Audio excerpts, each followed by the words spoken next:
हिम्मत का सागर लांघो तो लहर लहर जयकारा होगा। दिल टूटे या एटम टूटे दुनिया में उजियारा होगा। नमस्कार दोस्तों, मैं डॉक्टर दिनेश एकलव्य विद्याग्राम में आपका स्वागत है।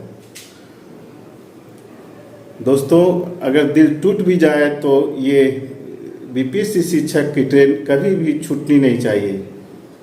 हमें हर हालत में पास करना है। तो आज मैं आपको एक नया टॉपिक लेके आया हूँ, ब्लड, रक्त। ब्लड एक तरल संयोजी ऊतक है। Is liquid connective tissue.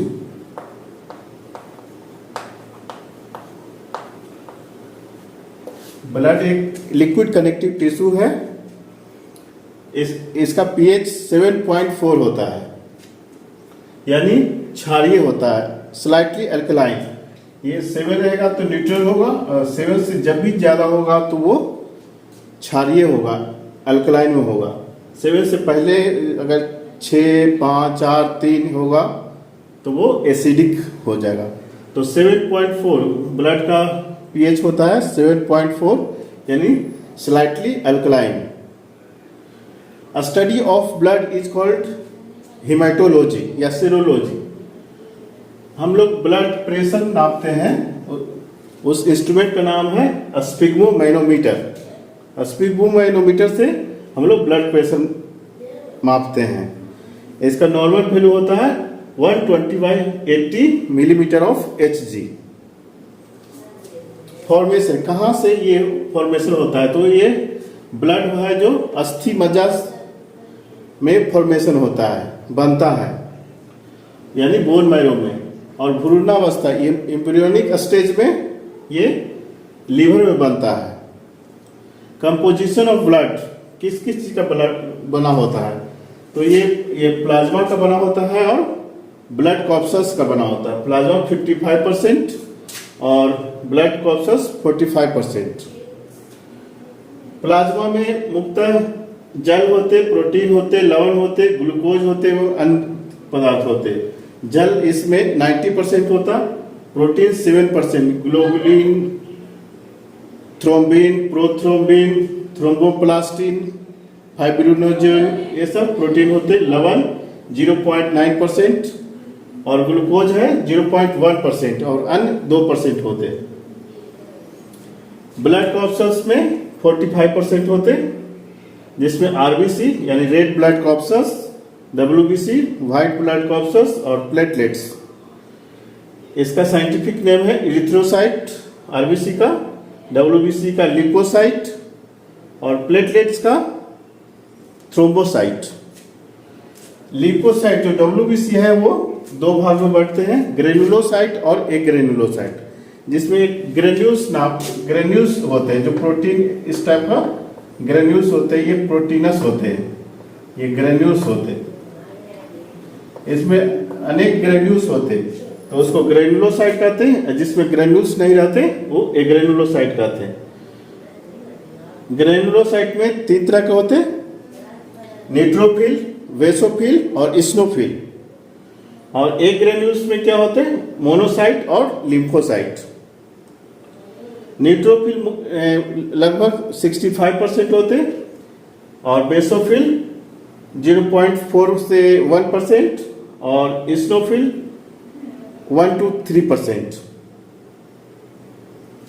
Neutrophil का है जो फाइट अगेंस्ट बैक्टीरिया का फंक्शन है, फाइट करता है बैक्टीरिया को, फैगोसाइट उसको मार देता है, माइक्रो ऑर्गेनिज्म को।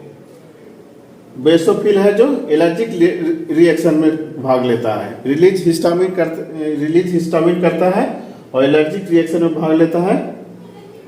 और भी हिपेरिन होता है जो एंटीकोगुलेंट होता है, ये सिक्रेट करता है। और इस्नोफिल है जो प्रोटोजोआ से रक्षा करता है। मोनोसाइट है जो, मोनोसाइट सबसे बड़ा होता है, मोनोसाइट सबसे बड़ा होता है आकार में। मोनोसाइट सबसे बड़ा आकार में होता है और लिम्फोसाइट सबसे छोटा। ये सबसे छोटा होता, इसमें ग्रेन्यूल्स नहीं होते मोनोसाइट और लिम्फोसाइट में। प्लाज्मा का पीला रंग बिलिरुबिन के कारण होता है। जो बिलिरुबिन उसमें पाया जाता है उसके कारण थोड़ा सा हल्का पीला रंग होता है प्लाज्मा का रंग। प्लाज्मा है जो पीएच को संतुलित करता है। सबसे इंपॉर्टेंट है serum. What is serum? Serum means plasma minus fibrinogen, जो प्रोटीन है जो रक्त का थक्का जमाने में सबसे ज्यादा सहायक होता, उसको हटा दिया जाए प्लाज्मा में से तो वो सीरम कहलाएगा। और अब देखते हैं आरबीसी, डब्ल्यूबीसी और प्लेटलेट्स। आरबीसी का साइंटिफिक नेम है इरिथ्रोसाइट और इसका फॉर्मेशन अस्थि मज्जा में, बोन मैरो में होता है और पूर्णावस्था में लीवर में होता है। इसका लाइफ स्पेन इसका 120 दिन होता है आरबीसी का। रेड ब्लड कॉर्पसेस का इसका मृत्यु प्लीहा में होता है, स्प्लीन में। यही है जो स्प्लीन में इसकी मृत्यु होती है, इसीलिए इसको आरबीसी का ग्रेवयार्ड कहा जाता है, कब्र कहा जाता है। आरबीसी में केंद्रक नहीं होते हैं, यानी न्यूक्लियस इसमें अनुपस्थित होता है। यानी न्यूक्लियस अनुपस्थित होगा तो डीएनए, आरएनए ये सब नहीं होगा। इसका एक्सेप्शन है ऊंट एंड लामा। ऊंट एंड लामा में न्यूक्लियस उपस्थित होता है आरबीसी की में। लाइसोसोम भी एब्सेंट होता है आरबीसी में, लाइसोसोम एब्सेंट होता है। इसकी मात्रा होती है 5 मिलियन, यानी 50 लाख। आकार इसका गोल और चपटा होता है। हम देखते हैं कि आरबीसी ऊपर चढ़ने पर, कभी जब पहाड़ पर चढ़ते हैं या किसी चीज पर चढ़ते हैं तो आरबीसी की मात्रा बढ़ जाती है, लगभग 30% तक बढ़ जाती है अगर हम पहाड़ पर चढ़ते हैं तब। अगर आरबीसी या हीमोग्लोबिन की कमी हो जाती है तो उस रोग का नाम है एनीमिया। एनीमिया अगर आरबीसी या हीमोग्लोबिन का कमी हो जाता है तो उसको रक्ताल्पा कहते हैं, एनीमिया कहते हैं। ये हीमोग्लोबिन के कारण इसका रंग लाल होता है। एक है कॉकरोच। कॉकरोच का ब्लड होता है सफेद होता है, किसके कारण? हीमोलिम्फ के कारण। और ऑक्टोपस, ऑक्टोपस का ब्लड होता है नीला होता है, ब्लू। उस किसके कारण है? हीमोसाइनिन। हीमोसाइनिन कॉपर कंटेनिंग होता है। इसके अगर आरबीसी का एक कमी के कारण होता है थैलेसीमिया। थैलेसीमिया एक जेनेटिक डिसऑर्डर डिजीज है जो बहुत छोटे बच्चे में, अगर 3 माह के बच्चा है उससे पता चल जाता है। उस कारण होता है कि बोन मैरो में ब्लड आरबीसी नहीं बनता, जिसके कारण थैलेसीमिया होता है। ये बच्चे में बहुत छोटे 3 महीने की उम्र से ये पता चलने लगता है कि इसको थैलेसीमिया है नहीं। इसके लिए हम लोग बोन मैरो ट्रांसप्लांट करना पड़ता है। उसी तरह हम देखेंगे कि डब्ल्यूबीसी, व्हाइट ब्लड कॉर्पसेस, जिसको साइंटिफिक नेम है ल्यूकोसाइट। इसका निर्माण अस्थि मज्जा में होता है। इसका लाइफ स्पेन 2 से 4 दिन होता है। मृत्यु ब्लड में ही हो जाती है। इसकी मृत्यु है जो डब्ल्यूबीसी का मृत्यु ब्लड में ही हो जाती है। इसमें केंद्रक उपस्थित रहता है, वेरी इंपॉर्टेंट, केंद्रक उपस्थित रहता है, मीन्स न्यूक्लियस इज प्रेजेंट, यानी डीएनए आरएनए भी प्रेजेंट रहेगा। लाइसोसोम प्रेजेंट, इसकी होता है 4000 से 11000 पर क्यूबिक एमएम होता है। ये आरबीसी में 5 मिलियन, इसमें 11000 तक। आकार, इसका आकार अनिश्चित होता है। ये रोगों के संक्रमण से बचाता है, इन्फेक्शन से बचाता है, घाव भरने में मदद करता है। लिम्फोसाइट है जो मेमोरी सेल को निर्माण में मदद करता है। इस तरह से व्हाइट ब्लड कॉर्पसेस हेल्प करता है। अब ब्लड प्लेटलेट्स, यह है थ्रोम्बोसाइट, इसको कहते हैं साइंटिफिक नेम। निर्माण इसका बोन मैरो में होता है। लाइफ स्पेन 3 से 5 डे। मृत्यु स्प्लीन में हो जाती है। केंद्रक अनुपस्थित रहता है, यानी डीएनए आरएनए प्रेजेंट नहीं होगा। इसकी मात्रा 1.5 लाख से 4 लाख तक होती है। और प्लेटलेट्स का आकार होता है उत्तल बाई कॉन्वेक्स आकार का इसका आकार होता है। अगर प्लेटलेट्स की कमी हो जाती है तो एक सबसे नॉर्मल ये होता है डेंगू। हम लोग सुने होंगे डेंगू फीवर रोग हो जाता है, जिसमें प्लेटलेट्स की कमी बहुत 20,000 10,000 तक 20,000 15,000 तक कमी हो जाती है। क्या है? डेंगू हो जाता है। इसके लिए हम लोग गिलोय होता है, एलोवेरा या बकरी का दूध देते हैं। गिलोय में टिनोस्पोरा कॉर्डिफोलिया देते हैं, उससे है जो ब्लड प्लेटलेट्स बढ़ जाता है। ये है जो प्लेटलेट्स क्या काम करता है, हमें शक्ति प्रदान करता है। आरबीसी का कितना होना चाहिए? लगभग 14 ग्राम, 14 से 16 ग्राम मेल में, फीमेल में कुछ कम 12 से 14 ग्राम।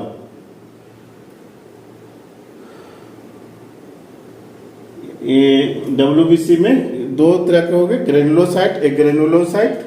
ग्रेनुलोसाइट में न्यूट्रोफिल, बेसोफिल, एसिनोफिल, और उसमें लिम्फोसाइट और मोनोसाइट। मोनोसाइट सबसे बड़ा होता है और लिम्फोसाइट सबसे छोटा डब्ल्यूबीसी होता है। सबसे बड़ा अगर कहेंगे तो मोनोसाइट, सबसे छोटा lymphocyte. T lymphocyte, B lymphocyte ये होते।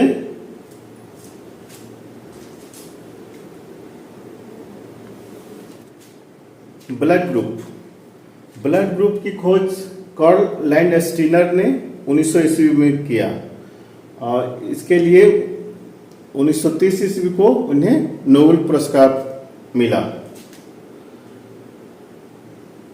मनुष्य के रक्त में ग्लाइकोप्रोटीन होते हैं जिसे हम एंटीजन कहते हैं।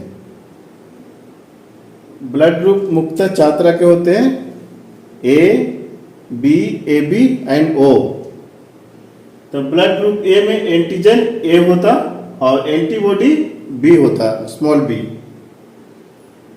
ब्लड ग्रुप बी में एंटीजन बी होता और antibody small A. Blood group A B में ए एंड बी दोनों होते, एंटीजन ए एंड बी दोनों होते और एंटीबॉडी नहीं होता। एंटीबॉडी नहीं के कारण इसे यूनिवर्सल एक्सेप्टर कहा जाता है। किसी से भी वो ब्लड ले सकता है, कौन? ए बी, क्योंकि एंटीबॉडी नहीं होता। एंटीबॉडी नहीं के कारण ही इसे यूनिवर्सल एक्सेप्टर कहा जाता है, सर्वग्राही। ब्लड ग्रुप ओ में एंटीजन नहीं होता, कोई भी एंटीजन नहीं होता, जिसके कारण इसे कहा जाता है यूनिवर्सल डोनर, किसी को भी दे सकता है। और एंटीबॉडी ए एंड बी दोनों होते हैं। ब्लड ग्रुप ओ में एंटीजन नहीं होते, एंटीबॉडी ए एंड बी दोनों होते हैं। No antigen means blood group O, no antibody means A B, blood group A B. ये वेरी वेरी इंपॉर्टेंट है कि ब्लड ग्रुप ओ में एंटीजन नहीं होते और ब्लड ग्रुप ए बी में एंटीबॉडी नहीं होते। अब कौन रक्त ले सकता है, कौन रक्त दे सकता है? यानी ब्लड ग्रुप ए है तो किससे किससे लेगा? ए एंड ओ से, क्योंकि वो इज यूनिवर्सल डोनर, तो इसे ले सकता है, ए से ले ही सकता है। अब किसको दे सकता है? A and A B, universal acceptor को, यानी ए को भी दे सकता है और ए बी को दे सकता है अगर ब्लड ग्रुप ए रहे तब। अगर ब्लड ग्रुप बी रहे तो ये बी एंड ओ से रक्त ले सकता है और दे सकता है किसे, बी और ए बी को। अगर ब्लड ग्रुप किसी का ए बी हो तो उसे A B O A B सभी से रक्त ले सकता है। इसी के कारण इसे क्या कहा जाता है, यूनिवर्सल एक्सेप्टर, जिसमें एंटीबॉडी होता ही नहीं, नो एंटीबॉडी कोई भी। तो ये A B O A B सबसे ले सकता है। किसको दे सकता है, ए बी को ही केवल दे सकता है। अगर किसी का ब्लड ग्रुप ओ है तो रक्त किसको देगा, केवल और केवल ओ को, सॉरी ले सकता है, ब्लड ले सकता है किससे, केवल ओ से ही ले सकता है। और दे सकता है किसको, ए बी एंड ओ को। इस तरह से हम बता सकते हैं कि कौन एंटीजन कौन एंटीबॉडी है। अगर ओ है तो नो एंटीजन, अगर ए बी है तो नो एंटीबॉडी। बहुत बहुत इंपॉर्टेंट। अब हम पता करेंगे कि माँ और पिता का जो रक्त है उसके बच्चों में जो प्रोजेनी में है, उसके प्रोजेनी में कौन कौन संभावित रक्त हो सकते हैं, ब्लड ग्रुप हो सकते हैं। अगर माता पिता का ओ एंड ए है तो उसका बच्चा में ओ और ए ही रहेगा। अगर माँ और पिता का ओ और बी है तो बच्चा में भी कोई भी हो, लड़का हो या लड़की हो, ओ और बी बच्चों में होगा। जब अगर पेरेंट्स का ओ एक पेरेंट्स का ओ हो, एक पेरेंट्स का माने माँ का ओ हो या पिता का हो, एक ए हो, तो उसमें होंगे उसके बच्चा जो ऑफस्प्रिंग होंगे जो ओ एंड ए ही होगा। अगर ओ और बी होगा पेरेंट्स में तो उसका बच्चे में भी ओ एंड बी होगा, चाहे लड़का हो या लड़की हो। अगर ओ माँ का हो, पिता का भी ओ है ब्लड ग्रुप, तो केवल और केवल ओ होगा, ब्लड ग्रुप ओ होगा। अगर माँ और पिता दोनों का ब्लड ग्रुप ओ हो तो बच्चा में केवल और केवल ओ होगा। ये बहुत बहुत इंपॉर्टेंट है। ये एक ट्री से ओ ए ओ बी ओ केवल ओ। अगर इसमें करते हैं कि एक पेरेंट्स का ओ हो एक और दूसरे ए बी हो तो इसका बच्चों में ए और बी हो सकता है। अगर माँ का ए हो पिता का ए हो तो उसमें ए एंड ओ होगा। अगर इसी तरह से बी और बी दोनों का हो, ब्लड ग्रुप बी हो और ब्लड ग्रुप बी हो, माँ पिताजी का हो, तो बी और ओ बच्चों में होगा। ये तीन है, ए बी गुने ए बी बराबर ए बी गुने ए बी गुने बी ए बी। ये तीनों अगर एक साथ ए बी रहेगा, एक पेरेंट्स का दूसरे का ए बी हो या ए हो या बी हो, उसका संभावित क्या होगा, A B A B A B A B A B A B. अगर एक पेरेंट्स का ए हो दूसरे बी हो ब्लड ग्रुप, तो ये चारों संभावित हो सकते हैं, ए बी ओ। इस तरह से हम बता सकते हैं कि बच्चों में अगर माँ पिताजी का ब्लड ग्रुप कौन है तो बच्चों में संभावित कौन हो सकते हैं। इस तरह से हम बता सकते हैं। अगर ये वीडियो आपको अच्छा लगता है तो लाइक करें, सब्सक्राइब करें और इसी तरह से हौसला बढ़ाएं हम। नमस्कार।